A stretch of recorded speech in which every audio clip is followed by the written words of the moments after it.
Pour cette intervention, nous avons dû nous éloigner un peu de la machine parce que nous sommes obligés de la faire tourner. On la fait tourner parce qu'on rembobine, hein, Antoine, c'est bien ça. On le voit, Antoine, la bobine monte et descend. Qu'est-ce qui se passe exactement?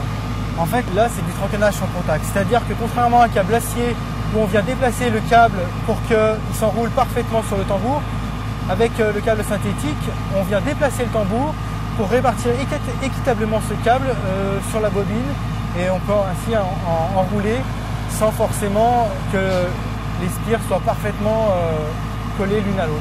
Ce qui explique qu'en fait, on voit bien le câble se déplacer, les spires peuvent se chevaucher, on n'aura pas de problème au déroulage. C'est l'avantage du câble synthétique, c'est qu'on n'est pas obligé d'avoir un enroulage qui soit parfait.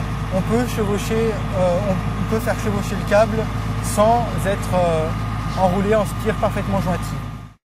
Ah, la machine s'est arrêtée parce qu'effectivement, on a fini de rembobiner ce câble. On a vu, grâce à ce procédé, comme cette opération a pu se passer très facilement. Et c'est surtout au débobinage. Ensuite, on verra que les spires, même si elles se passent l'une sur l'autre, ça pose absolument aucun problème. Un autre intérêt, on le voit bien quand on regarde la machine, le treuil est très bas. Ça aussi, c'est un autre avantage. Pourquoi ?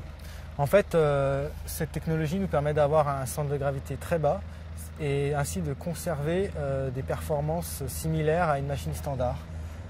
Je pense que vos invités, François, vont avoir matière à prolonger tous ces éléments que nous avons pu vous présenter. C'est à vous.